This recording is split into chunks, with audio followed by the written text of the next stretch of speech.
Hola, buenos días. Bienvenidas a nuestro nuevo programa de Pioneras.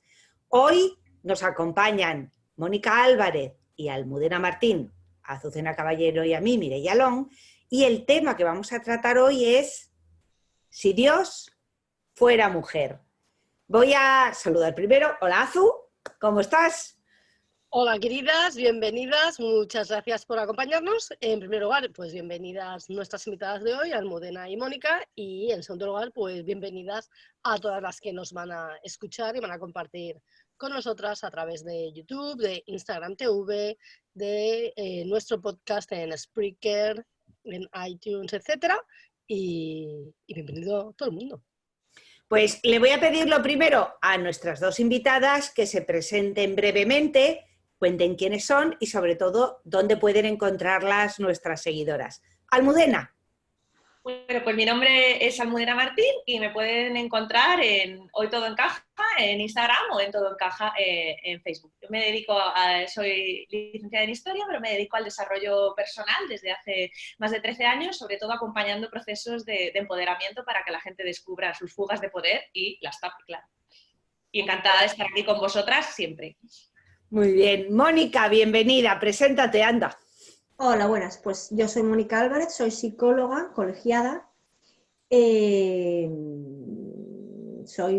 conocen también como el hada colegiada. Azucena ya se está riendo y ya no me acuerdo qué más tenía que decir. Pues nada, yo tengo mi página web monicaalvarezalvarez.com y yo os hablo de vuestras impostoras, del síndrome de la impostora y en concreto pues del arquetipo de la impostora y también pues cómo conocerlo, cómo darle nombre y cómo neutralizarlo para que podamos brillar todas y ser quienes realmente somos. Ser las diosas que somos. Eso es. Eso es lo que nos han quitado, ¿no? La idea de una diosa, por lo tanto las mujeres no pueden ser diosas, son inferiores, pero luego va a ser el tema del programa. Antes de eso, sabéis que empezamos siempre comentando una noticia. ¿Y qué me pasa siempre? Que hay tantas noticias que quisiera comentar que me pasaría haciendo un noticiario. Y no voy a hacer otro programa más que sea Pioneras Noticias, pero capaz soy. Bueno, tengo dos. Elegid. Azucena, elige. ¿Te pueden llevar a juicio por cagarte en Dios o la Sego vuelve a querer rajarnos sin permiso? Las dos son buenísimas. Yo creo que son muy buenas. La una con la otra, porque a causa de la primera te pueden condenar por lo segundo. O sea, al revés. Sí, es verdad. Ojo. Me cago en la Sego, también puedes llevarme a juicio, ¿no? Sego es como Dios. ¿Algo así? Sí, si te cagas en la Sego, me imagino que también podrán llevarte a juicio. O sea, la Sego es como Dios. Solo que en este caso la Sego sí se sentaría en el banquillo a testificar, no como Dios o la Virgen, que han de estar esperando que aparezcan. Eso es. Yo creo que a nuestra audiencia le tiene que interesar más lo de la Sego. Muy bien. Creo Los que chascarrillos ya los haremos ahí entre medias. A ver, pues la SEGO, que es la Sociedad Española de Ginecología y Obstetricia, se caracteriza desgraciadamente por estar poblada de ginecólogos misóginos. No solo misóginos, que ya es grave, sino que son los máximos exponentes en España de esa pseudomedicina que no se basa en la evidencia científica y médica. ¿Qué es lo que han hecho? Pues han hecho uno de sus congresitos y ahí, entre los temas que tenían, pues destacó el... ¿Hacemos inducciones a las 39 semanas porque sí? Porque nos conviene, que así aligeramos el trabajo, que luego se nos ponen de parto en Nochebuena o el 15 de agosto y nos va fatal. Ya. ¿Qué pasa? Que ya sabemos que inducir un parto que no se ha iniciado pues tiene mayores peligros y consecuencias. Puedes necesitar más anestesia, forceps, puede terminar en cesárea, para el niño aumenta hasta el riesgo de muerte y un montón de problemas en su nacimiento. Sin embargo, pues a ellos les parece bien mencionar que se puedan hacer cesáreas a las 39 semanas electivas. No sé si electivas por ellos porque les conviene o electivas por parte de una madre mal informada que llega al médico y dice, oiga, pues es que mire, no me gusta cómo tengo el dedo, córtemelo, por lo mismo, no me gusta tener un embarazo hasta que se me ponga de parto, sáquemelo, porque sí, sin razón médica, y es terrible. Chicas, ¿qué opináis sobre esa primera? Porque lo hay más. ¿Qué vamos a opinar? Que es una barbaridad y que es normalizar absolutamente la desconexión absoluta con el cuerpo, con la naturaleza y desvirtuar una vez más lo que es la maternidad, lo que es un parto, lo que es gestar y crear vida y, por supuesto, es una medida profundamente adultocéntrica.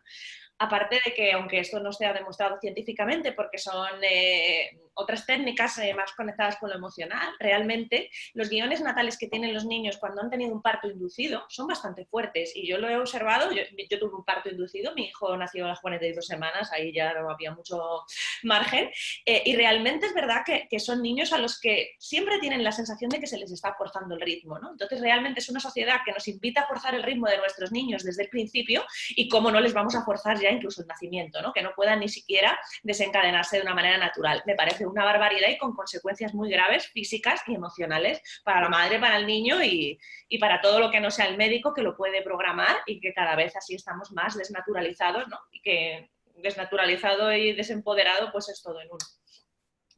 Mónica. Mónica.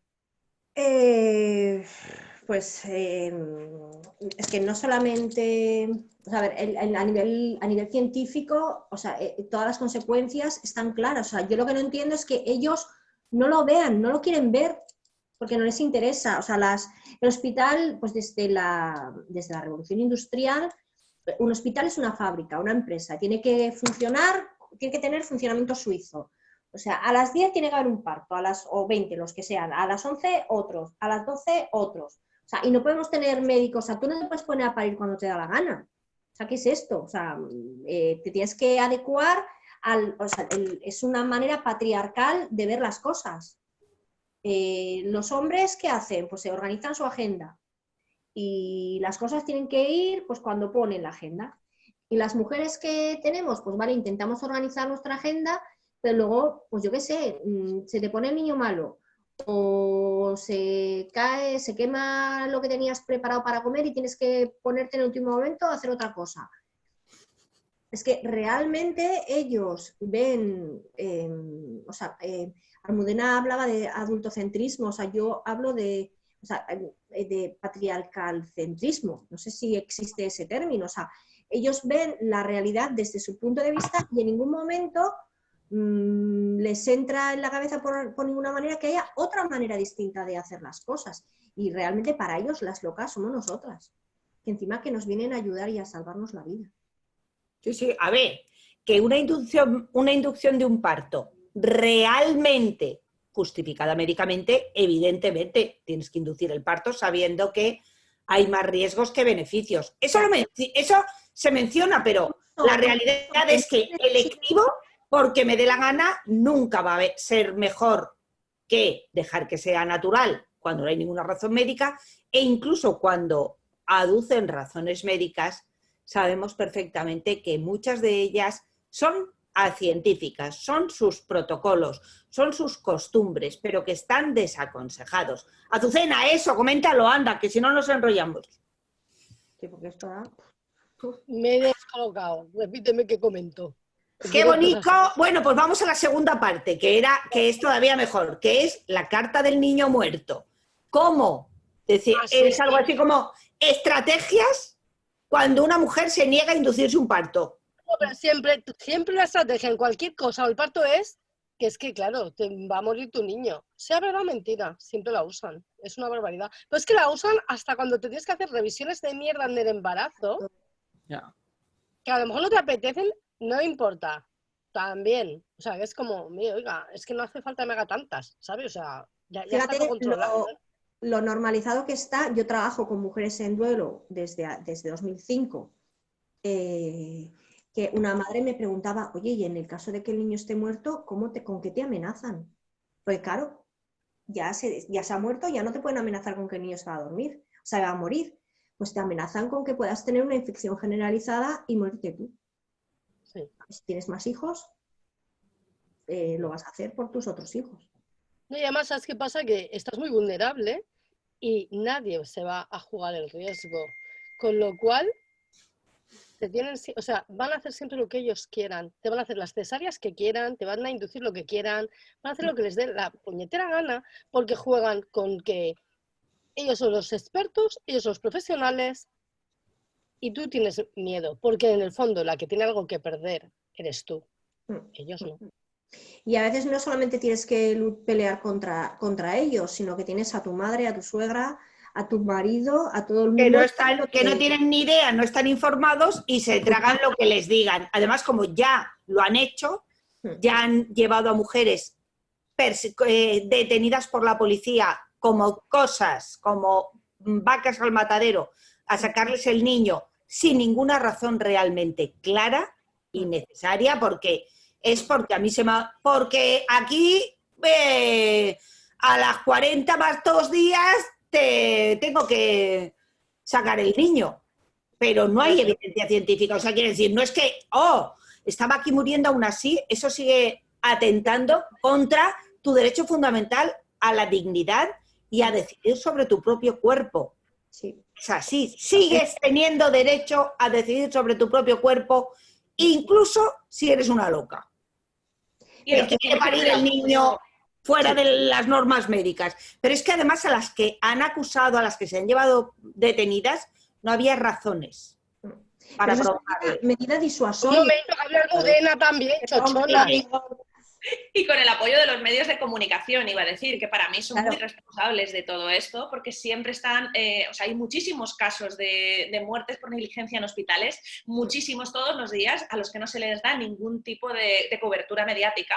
En cambio, cada vez que ocurre cualquier cosa en un parto en casa, es un linchamiento, y un linchamiento público contra la madre, ¿no? En donde nunca se explican las verdaderas razones y simplemente se va todo hacia culpabilizar, ¿no? Y como es una violencia normalizada, lo hemos hablado, ¿no? La amenaza con que se muera tu hijo, pues imagínate, ¿no? El caso de esta mujer a la que se le murió el hijo, el no respeto absoluto que hubo por su duelo, desde un punto de vista de los medios. Que la señora que se estaba duchando tuvo un parto express y el niño nació muerto. Ella quería parir en casa, pero se le cayó. Claro. Ya, pero es que pueden pasar cualquier cosa. Pero es que además comenta que la gente no se informe, ¿no? Porque siempre asocia la ignorancia, la misoginia, la falta de conocimientos, el delegar todo en una autoridad, que este señor ahora es la autoridad, ya, pero es que hay otro que dice lo contrario. no. Yo recuerdo en mi parto que estando conectada a un monitor me amenazaban con que al niño, es que va a haber sufrimiento de tal, y yo os lo dije, digo, mira, no estoy sorda, el monitor le tengo escuchado y no ha habido ningún cambio en el latido de mi hijo. El problema es que van a ser las 3 y cambia el turno, que venga el turno nuevo, yo paro a las 4, no tengo ningún problema, pero no me presionéis y sobre todo no me engañéis. Pero claro, porque yo ahí estaba muy, muy bien informada. Llego a estar un poco floja y os lo digo, que me hacen una cesárea o lo que hubieran querido hacerme, porque 11 personas entraron al paritorio, 11. Son unos cuantos. No, a mí me amenazaban con que se moría el niño, pero claro, les llegó en helicóptero una que venía de trillizos, había que hacer una cesárea, y milagrosamente ya el llevarme corriendo al paritorio quedó te dejamos abandonada en un pasillo durante 1 hora. Es así. A ver, yo recuerdo el parto de mi primer hijo, en el de mi primer hijo, recuerdo perfectamente que yo ni conté la gente que había allí, porque es que entraban y salían, porque venían a saludarse, porque venían de las vacaciones. Mi hijo nació el 4 de septiembre, entonces estaban saludando, hablando de no sé qué fiesta, o sea, aquello parecía las Ramblas, ¿vale? Eso eran las Ramblas de Vilanova. Tengo que decir que el hospital era una puta mierda y lo cerraron, cosa que, pues mira, no sé si para la ciudad en conjunto era bueno o malo, pero no me extraño. Y abrieron otro en el pueblo de al lado, que la ciudad sigue estando solucionada. Y recuerdo que aquello tardaba horrores, porque además como te ponen de todo, pues el niño no bajaba, no tal, se me ponía gente encima, hay un señor encima, o sea, un ginecólogo, era horrible, te tratan como el puto culo. Y recuerdo perfectamente que la tía dijo, ¡ay! Son las 3 de la tarde, yo llevo aquí desde las 8 sin comer nada. Esto tiene que salir ya. Y cogió unos forceps y sacó al niño. Mira. ¿Vale? Y yo, como tenía 24 años y estaba agilipollada, pues no la denuncié. Porque si fuera ahora, pues otro gallo cantaría.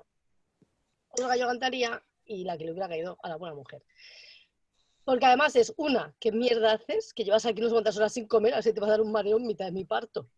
Claro. O sea, que irresponsable eres. Te puedes ir a comer algo que no pasa nada y luego no hagas las cosas así. O sea, hay profesionales maravillosos, hay profesionales horrendos, hay de todo. Y lo que dice Mireia, que a veces parece que es total y en otras se van corriendo. En el parto de mi tercera hija estaban conmigo y llegó una que se le caía el niño y a mí me tuvieron que dejar y se fueron corriendo todos a atender a la otra y no pasó nada. O sea, que es que hay veces que es exagerado. Si lo mío hubiera sido igual de urgente, pues hubiera quedado una persona conmigo y se hubieran ido los demás. Pero, ¿me entiendes? O sea, que realmente o sea, los médicos, o sea, como sistema, el propio funcionamiento es nefasto. Porque ¿en qué cabeza cabe que haya personas que hagan turnos de 24 y de 48 horas? O sea, es que ni los esclavos, o sea, los esclavos paraban para dormir y para comer. Sí, sí. ¿Qué puedes esperar de los profesionales que llevan trabajando la tira de horas y no han parado para comer o para dormir o yo qué sé? O sea, es que eso no es humano. Está en un estado catatónico, es horrible. También hay que decir que hay veces de profesionales buenos. Yo con mi tercera hija había una ginecóloga que quería hacer cesárea y la comadrona que estaba allí se plantó y dijo que ni de coña, que era un tercer parto, que eso salía, y como que ya se plantó, pues la niña salió y parí. No me tuve que hacer ninguna cesárea, que era ya como ridículo, ¿vale? Que la niña no salía porque venía con un brazo así, venía, ¿sabéis? En pie con el puño en alto, era como Supergirl, pero claro, los bracitos son pequeños, les llega aquí. Entonces eso es, claro, es la cabeza más lo otro, costaba y tal. Pero salió. Por ahí la tengo, está preciosa la niña, 14 años que tiene. Que de todas maneras lo de llevarse a la mujer con la policía en la puerta, eso son medidas disuasorias, de decir, mira, a esta le hacemos esto, que lo vea todo el mundo para que se acojonen y la siguiente se lo piense.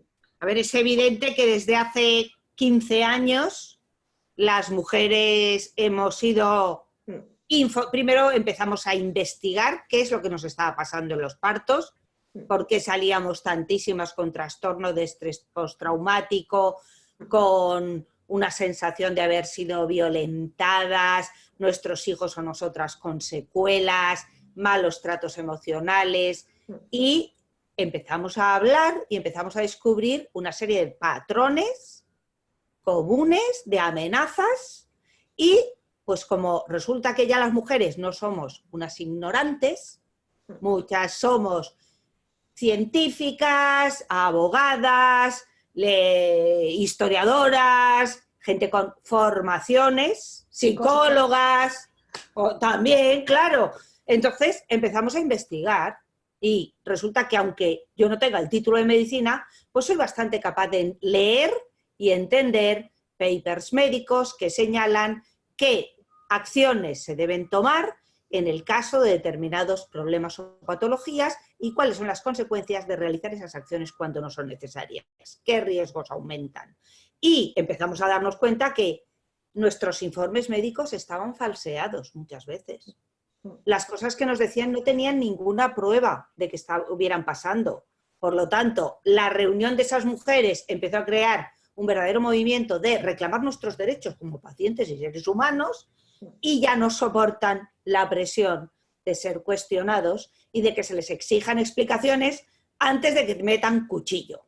Y entonces utilizan las amenazas. Primero eran las amenazas de el niño se te va a morir por tu culpa y ahora como ni eso cuela porque ya te ríes en su cara, pues ahora hacen esto, te amenazan con mandarte a la policía o qué hacer si una mujer se niega a una inducción porque dices, ¿es una inducción verdaderamente necesaria? Convénzame, que soy un paciente y tengo derecho, ¿eh? A mí me dicen que me tienen que quitar los riñones porque me están fallando y no me los quitan si yo no quiero, ¿eh? Me tendrá usted que convencer de que ese tratamiento es necesario.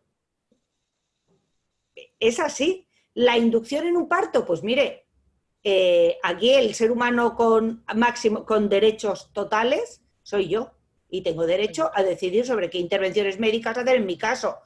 ¿De verdad estoy tan mal y tan errada y estoy poniendo en tanto riesgo a mi hijo por no aceptar que a las 41 semanas me hagan una inducción? ¿Cuál es la posibilidad? Bueno, pues entonces tengo derecho a decidir. Yo fui al hospital cuando nació mi segunda hija. Hicimos un intento de parto en casa con una matrona.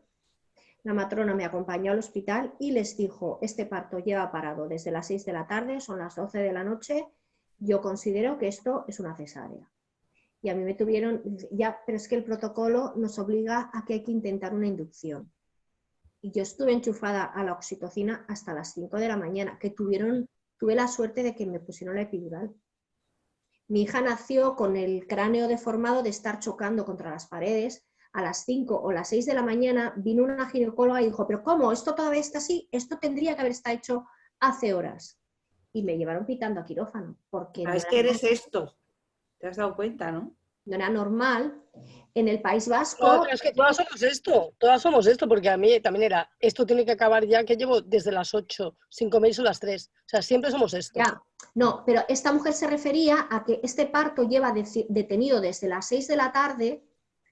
Realmente se ve que no estoy dilatando, no hay avance, porque la matrona del parto en casa no me llevó inmediatamente, sino que esperó unas horas hasta comprobar que efectivamente la cesárea era necesaria. Entonces allí me tuvieron horas esperando con oxitocina a chorro. Sí, porque son sus protocolos. A ver, evidentemente hay una parte que es que falta personal. En el País Vasco tenemos la tasa más baja de cesáreas de todo el Estado español, porque los ginecólogos aquí son capaces de abrirte vaginalmente en cruz para sacarte al bebé, para decir para que no contabilice como ¡joder! Sí, me lo creo. Sí, que somos cosas. Mireia ha cerrado las piernas. ¡Ostras! Aquí se habla de... Y es que lo mal que lo pasé en mi parto y cuando me cuentan otros digo, Dios mío. O sea, bueno, a mí en el de Ginebra me hicieron 2 cortes porque si no, no pasaba. Porque como iba con el brazo, a mí me hicieron claca, claca. Pero tengo que decir que me ahorraron la cesárea. ya. ¿Qué quieres que te diga? Que igual estuvo hasta A mí bien. me hicieron el corte por gusto. A mí me hicieron el corte por gusto porque el niño pesaba 1,8 kg y salió disparado. Pero aún así ellos cortaron. Y eso sí, cuando nace el niño me dicen, uy, qué pequeño es. Y yo entonces me levanto y digo, evidentemente.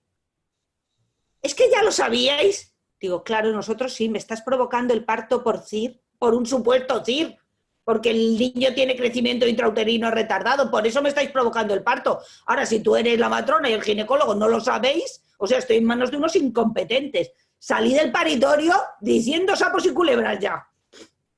Porque fue como, o sea, esta gente me ha tenido aquí torturándome sin motivo, y encima no saben ni lo que hacen. Sí. Yo tengo que decir que con mi tercera a mí me hicieron 2 cortes, pero creo que eran necesarios porque es verdad que evitaron la cesárea, porque la niña venía, pues eso. Ya estaría hasta encajada y todo.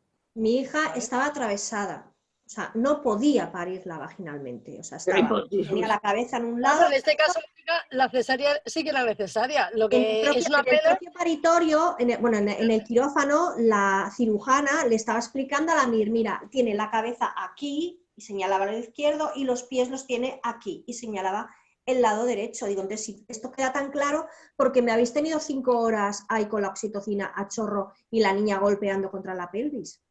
O sea, hay niños con secuelas y niños muertos en los partos, que de esos no se habla. De todas las cosas que causan. Dunia se libró porque también fuimos in extremis después de un intento de parto en casa, porque Dunia estaba así, ahí no puedo girar el cuello, o sea, Dunia tenía la cabeza así torcida con la oreja pegando, no podía salir vaginalmente. Y fue todavía, el ginecólogo que me atendió intentó que pariera de forma vaginal hasta que empezó a hacer bradicardias y me largaron chutando al quirófano. Pero en esa época conocí una madre cuyo bebé murió, que estaba en esa posición. Se empeñaron en que pariera vaginalmente y el bebé murió.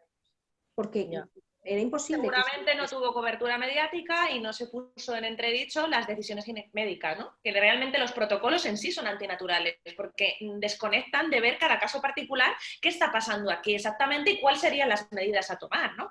Yo, por ejemplo, estaba poniéndome de parto cuando llegué al hospital y me dijeron, ya, pero como has firmado la inducción ya tiene que ser inducido, y yo no me puedo dar 4 paseos por el pasillo a ver si esto desencadena del todo. No, es que ya has firmado y la sensación de has firmado ya eres nuestro, es decir, ya no tienes ningún poder de decisión. Yo porque les salí un poquito rara y me puse un poquito guerrera, pero yo misma lo pensaba y decía, en lugar de estar disfrutando de mi parto, tengo que estar aquí vigilando a estas personas constantemente, entreteniéndoles. Yo les contaba chistes porque digo, si no me van a hacer una episiotomía, van a meter instrumental por la hora que es, yo distrayendo a la gente, y dices, no hay derecho que por sus protocolos y por su rigidez tengamos que estar las mujeres en un momento tan vulnerable donde tendríamos que estar pues desde otra manera, desde otro lugar, pues pendientes de ellos, ¿no? Que al final es el patriarcado, siempre pendientes de ellos y de que el mundo gire en torno a sus normas rígidas y absurdas. Eso es. Es así, yo os quiero, pero Mireia, o sea... ¿Queréis que hablemos del tema de la semana, no? Porque yo ya estaba diciendo, pues nos enrollamos aquí con los partos y la cosa no termina nunca. Bueno, si Dios fuera mujer es el tema que hemos elegido como título del programa de hoy. Las religiones abrahámicas, pues, que son las que más han influido en el mundo, no solo el occidental, por la religión cristiana, sino también en el resto del mundo, por la religión judía y la islámica, son claramente misóginas y tienen a un personaje que es, como digo yo, el mayor supervillano de toda la historia de los cómics, como protagonista. Este Dios, que parece ser que es, cuando dices Dios te estás refiriendo a él, es uno de los dioses machos de la historia. Sin embargo, otras culturas, desde la invasión de los pueblos patriarcales allá entre el 8000 y el 3000 a.C., acabaron con la cultura precedente, matriarcal, impusieron dioses masculinos, Zeus, Júpiter, Dios, y otros muchísimos que anularon a esas diosas femeninas en la religión pagana, convirtiéndolas en esposas, hijas, madres, siempre subordinadas, pero siempre teniendo a un dios masculino, misógino y con comportamientos violentos como el jefe del panteón. Sin embargo, Dios no siempre ha sido macho. Dios antes era mujer. En los tiempos prehistóricos, tanto en el Paleolítico como luego en el comienzo de culturas neolíticas comunales, aparecen figuras de diosas. Diosas que tenemos pues desde hace 30.000 años en figurillas, a lo largo de todo ese tiempo en otro tipo de representaciones, y que en los mitos de las culturas paganas siguen apareciendo: Istar, Inanna, Afrodita, Artemisa y otras diosas de las que no conocemos los nombres o que no son tan famosas, seguían teniendo fuerza. ¿Qué pasó o en qué ha cambiado el mundo desde que la diosa, como diosa fundamental que representaba la vida, la tierra, el todo, una diosa en la que nos daba la vida, una diosa que era a la vez la propia vida, el propio mundo, y que además eran las reglas del mundo, todo eso era la diosa. Las mujeres éramos sus sacerdotisas porque somos el vehículo de la vida y del cuidado. Pero eso cambió. Y el mundo cambió para peor cuando la diosa desapareció y nos encontramos con que Dios es macho. ¿Qué opináis del tema, chicas? Pues yo lo que opino es que, bueno, hay muchos temas que se mezclan aquí, ¿vale? Quiero decir, en primer lugar, que la diosa fuera mujer es lo lógico, sencillamente porque en todas las especies del planeta es la hembra la que se reproduce. Por lo tanto, lo lógico es pensar que quien crea vida, quien transporta vida, quien ofrece vida, es la hembra, en este caso, una diosa. Eso por un lado. Por otro lado, fijaros que también tiene mucho que ver con la mentalidad. Es decir, mientras estamos en la prehistoria, en el paleolítico, y somos cazadores-recolectores, hay pocos partos, pocas vidas, y por lo tanto el venerar y cuidar a la mujer es súper importante. A partir del momento en que con la revolución neolítica acabamos convirtiéndonos en propietarios de terruños y de grano, y por lo tanto tenemos que proteger ese grano, porque como dependemos del clima, etcétera, pues puede venir otro y llevarse el grano, etcétera. De repente hay dos fenómenos. Por un lado, en mi opinión, que claro, físicamente los machos son más fuertes, por lo tanto, como ellos son los que pueden defender el grano, son los que empiezan a gestionar cada vez más. En segundo lugar, con el grano, aunque se mueren, o sea, aunque la mortalidad no mejora para nada, sí mejora la natalidad, es una realidad.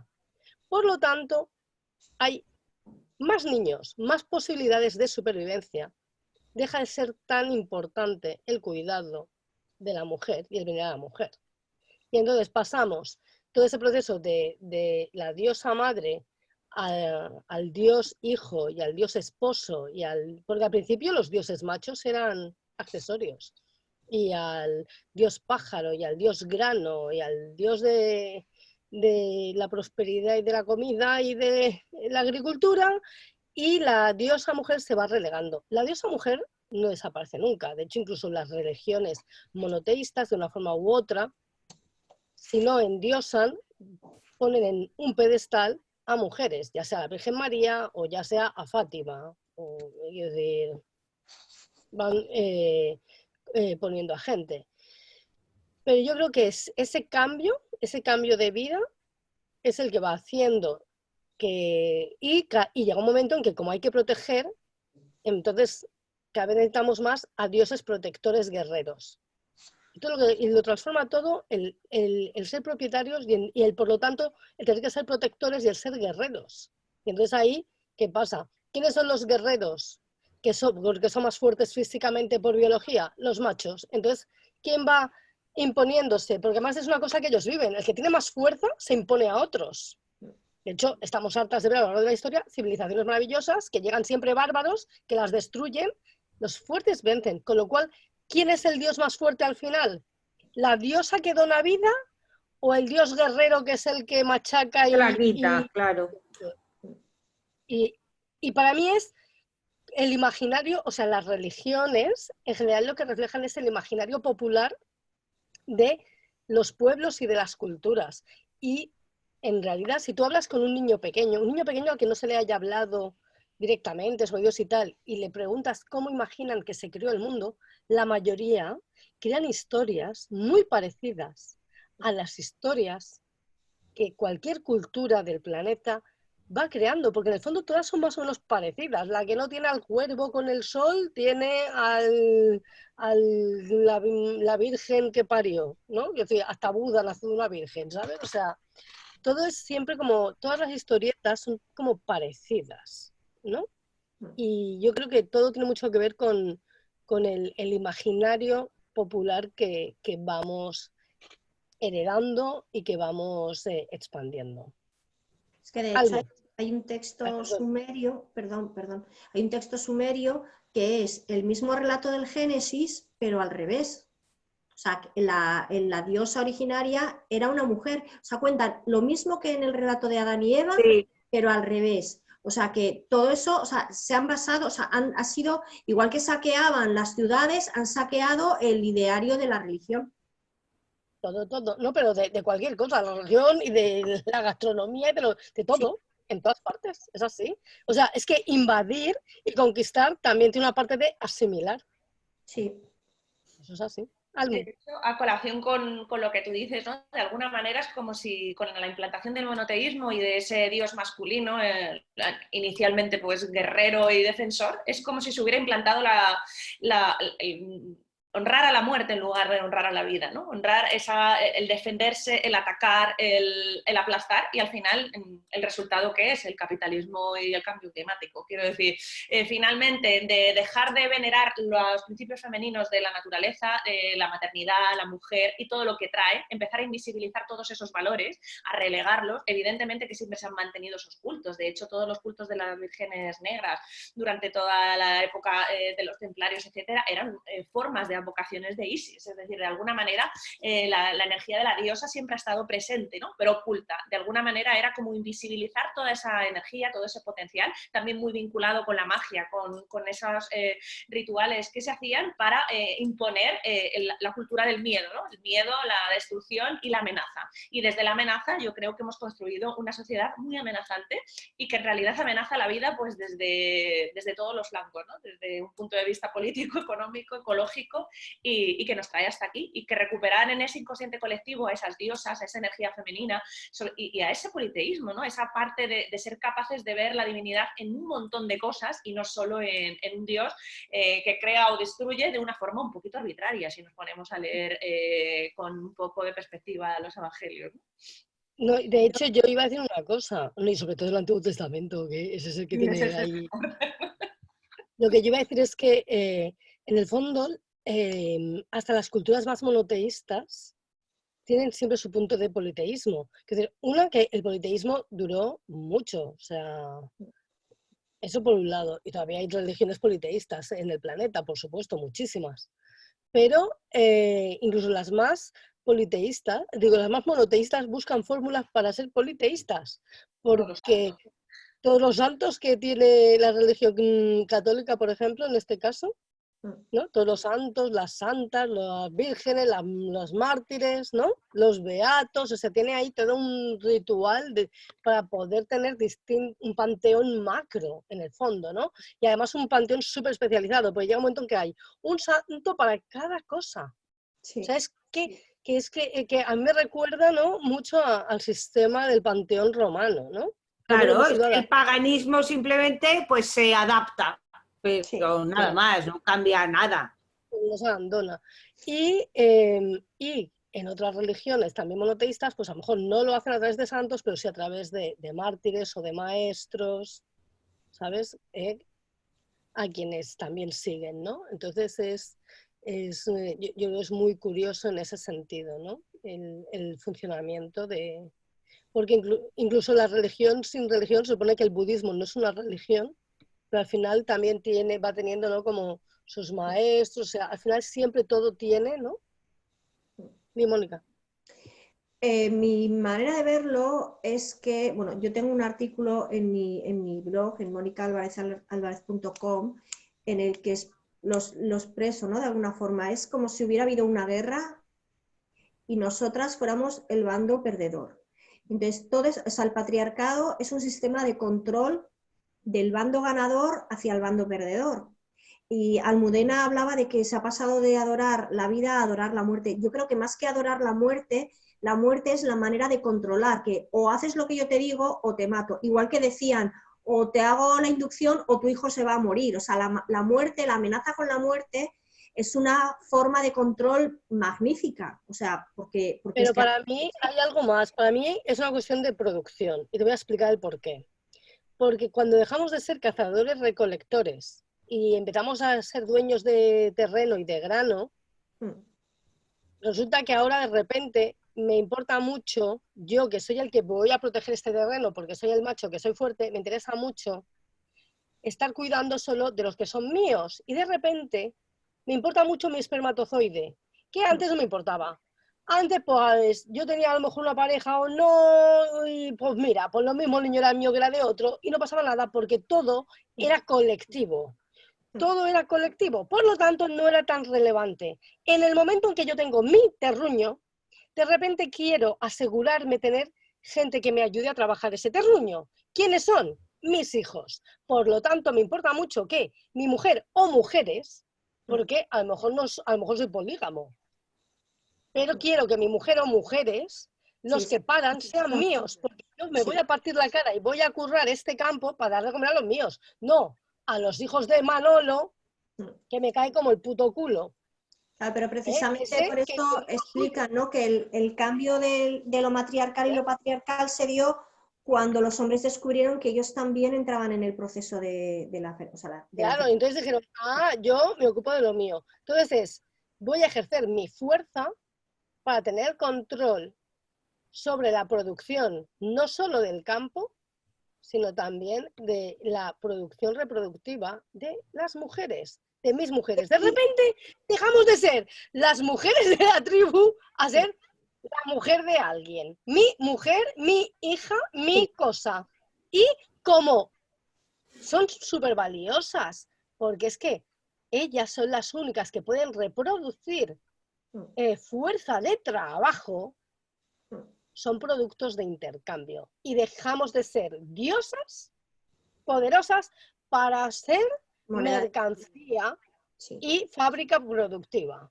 Y a partir de ahí se jodió todo. Absolutamente todo. Todos esos pueblos que venían del este, del norte, que invadían, claro, tú sí estás dentro de tu comunidad, claro, en sociedades que además tienen, aunque tú tengas tu pareja, pues hay rituales en el año en los que se mezclaban las parejas y unos iban con otros y tal, pues al final... En algunas culturas, en otras no tanto. Tus hijos, tú tenías hijos que se parecían a los hombres de tu tribu, pero de repente venía una tribu del norte que tenían la piel amarilla, los ojos rasgados. ¿Qué pasa? Una de las leyes que utilizan los saqueadores es que matan a todos los hombres y violan a las mujeres para que la siguiente generación tengan su propia semilla. Esas mujeres de repente se darían cuenta, ostras, ahora nuestros hijos se parecen a estos. Claro. O sea, ya no son hijos, o sea, son hijos porque del tío que me lleva violando todos estos meses, o que me ha cogido para que viva en su casa. Eso es. Os quiero mucho, pero queridas, nos pasamos del tiempo, o sea que una ronda... Azucena, nos ibas a recomendar un libro, ¿verdad? Os voy a recomendar el clásico de Pepe Rodríguez, Dios nació mujer. Muy bien. Es el clásico entre los clásicos donde cuenta todo el proceso de cambio del Paleolítico al Neolítico.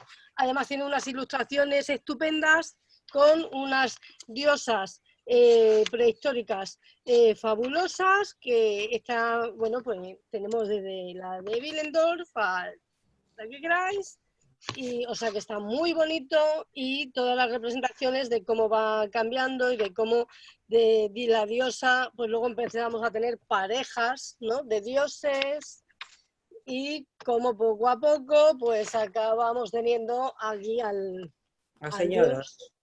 Con el pichulón. Señoros, quiero recomendar... Queridas, vamos a hacer una ronda de despedida porque nos pasamos de tiempo. Yo me despido ya, os quiero, gracias por seguir nuestro programa. La semana que viene volveremos con un tema que le va a encantar a nuestros haters. Gordofobia misógina. Despedíos brevemente, Almudena, Azu y Mónica, por ese orden. Venga. Pues nada, muchísimas gracias por haberme invitado aquí. Siempre es un placer estar con vosotras y más hablando de estos temas tan apasionantes que podríamos estar muchísimas horas. Muchas gracias por venir. Espero que repitas. Por supuesto. Muchas gracias y nos vemos la semana que viene. Muchísimas gracias. Yo cuando me toque volver otra vez, aquí me tenéis. Hasta pronto. Muy bien. Ha sido maravilloso teneros. La verdad es que el programa daba para muchísimo, muchísimo más. Nosotras nos emocionamos, así que volveremos con otro tema que nos guste muy prontito, pero ya os emplazo a la semana que viene para hablar sobre la gordofobia. ¡Chao!